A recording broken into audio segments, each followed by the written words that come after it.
वैशाख मास में आने वाली पूर्णिमा को बुद्ध पूर्णिमा के नाम से जाना जाता है। मान्यता है कि इस दिन दान पुण्य करने से व्यक्ति महाफल की प्राप्ति होती है। बुद्ध पूर्णिमा व्रत की महिमा के बारे में मां यशोदा को भगवान कृष्ण ने बताया था। इस व्रत को करने से धन संपत्ति और संतान सुख की प्राप्ति होती है। पढ़े बुद्ध पूर्णिमा व्रत की कथा विस्तार से सुने। द्वापर युग की बात है, एक दिन यशोदा माता ने भगवान श्री कृष्ण से निवेदन किया कि वे उन्हें ऐसा व्रत बताएं जो स्त्रियों को मृत्यु लोक में विधवा होने के भय से मुक्ति दिलाए और मनुष्यों की समस्त मनोकामनाएं पूर्ण करने वाला हो। इस पर श्री कृष्ण ने उन्हें बताया कि स्त्रियों को सौभाग्य और संतान सुख प्राप्त करने हेतु 32 पूर्णिमा व्रत करना चाहिए। यह व्रत भगवान शिव की कृपा प्राप्त करने वाला, अचल सौभाग्य देने वाला और जीवन के कष्टों का नाश करने वाला है। यशोदा जी ने जिज्ञासा प्रकट की कि इस व्रत को मृत्युलोक में सबसे पहले किसने किया था। तब श्री कृष्ण ने बताया कि प्राचीन काल में पृथ्वी पर कातिका नाम की एक समृद्ध नगरी थी, जहां चंद्रहास नामक राजा राज्य करता था। वहीं एक धनेश्वर नाम का ब्राह्मण अपनी सुंदर और गुणी पत्नी रूपवती के साथ निवास करता था। उनके पास धन धान्य की कोई कमी नहीं थी, परंतु वे संतानहीन थे और यही उनके जीवन का सबसे बड़ा दुख था। एक दिन एक महान योगी उस नगरी में आया और सभी घरों से भिक्षा लेने लगा, सिवाय धनेश्वर के। योगी कभी भी उनके घर से भिक्षा नहीं लेता था। एक दिन जब धनेश्वर ने यह देखा तो उसने कारण पूछा। योगी ने उत्तर दिया कि वह संतानहीन के घर का अन्न स्वीकार नहीं करता, क्योंकि ऐसे अन्न को पतित माना जाता है। यह सुनकर धनेश्वर अत्यंत दुखी हुआ और योगी से संतान प्राप्ति का उपाय पूछने लगा। योगी ने उसे देवी चंडी की उपासना का मार्ग बताया और कहा कि वह वन में जाकर व्रत एवं साधना करे। धनेश्वर ने यह बात अपनी पत्नी को बताई और वन में तप करने चला गया। 16 दिन की कठोर साधना के बाद देवी चंडी ने स्वप्न में दर्शन देकर वरदान दिया कि उसे संतान की प्राप्ति होगी, लेकिन उसकी आयु केवल 16 वर्ष होगी। यदि वे दोनों पति पत्नी 32 पूर्णिमाओं का विधिपूर्वक व्रत करें और आटे के दीपक बनाकर शिवजी का पूजन करें, तो वह संतान दीर्घायु होगा। प्रातःकाल धनेश्वर ने एक आम के वृक्ष पर सुंदर फल देखा, परंतु वह फल तोड़ नहीं पा रहा था। तब उसने श्री गणेश का स्मरण किया। गणेश जी की कृपा से वह फल प्राप्त कर घर लौट आया और अपनी पत्नी रूपवती को वह फल खाने को दिया। स्नान और शुद्ध आचरण के बाद फल ग्रहण करने से रूपवती गर्भवती हुई। समय पर उन्होंने एक सुंदर संतान को जन्म दिया, जिसका नाम उन्होंने देवीदास रखा। बालक चंद्रमा की तरह उज्ज्वल, बुद्धिमान और सुशील था। उसकी माता ने देवी के आदेशानुसार 32 पूर्णिमा व्रत आरंभ कर दिए। जब वह 16 वर्ष का होने लगा, तब माता पिता को उसकी आयु की चिंता सताने लगी। उन्होंने योजना बनाई कि देवीदास को काशी विद्या अध्ययन के लिए भेजा जाए। इसके लिए उन्होंने अपने भाई देवीदास के मामा को साथ भेजा और संतान को काशी भेज दिया, परंतु उन्होंने किसी को भी उसकी अल्पायु की बात नहीं बताई।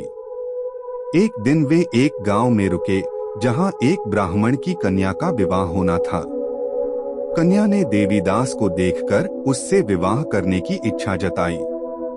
देवीदास ने अपनी अल्पायु की बात बताई, लेकिन कन्या ने कहा कि उसकी गति देवीदास के साथ ही बंधी है। विवाह के पश्चात देवीदास ने पत्नी को एक अंगूठी और रुमाल देकर एक पुष्प वाटिका बनाने को कहा और बताया कि जब वह मरेगा तब वाटिका के फूल मुरझा जाएंगे और जब वह जीवित होगा तो वे फिर से हरे हो जाएंगे। काशी में पढ़ाई करते समय एक रात काल प्रेरित होकर एक सर्प देवीदास को डसने आया, परंतु 32 पूर्णिमा व्रत के प्रभाव से वह सफल नहीं हो पाया। फिर स्वयं काल आया और प्राण हरने का प्रयास किया, जिससे देवीदास बेहोश होकर गिर पड़ा। तभी भगवान शिव और माता पार्वती वहां प्रकट हुए। माता ने शिवजी से प्रार्थना की कि व्रत के प्रभाव और माता के पुण्य के कारण देवीदास को जीवन दान दिया जाए। शिवजी ने उसे पुनः जीवन प्रदान किया। उधर उसकी पत्नी पुष्प वाटिका को देखती रही। जब फूल नहीं मुरझाए तो वह आश्चर्य में पड़ गई। बाद में जब वाटिका फिर से हरी भरी हो गई तो वह समझ गई कि उसका पति जीवित है। जब देवीदास काशी से वापस लौटा तो उसके ससुर भी उसे खोजने ही वाले थे। संयोगवश देवीदास अपने मामा और पत्नी के साथ वहां पहुंच गया। सभी ने उसे पहचान लिया और खुशी से उसका स्वागत किया। देवीदास अपने परिवार के साथ अपने नगर लौट गया। उसके आगमन की खबर सुनकर उसके माता पिता अत्यंत हर्षित हुए और उन्होंने भव्य उत्सव मनाया।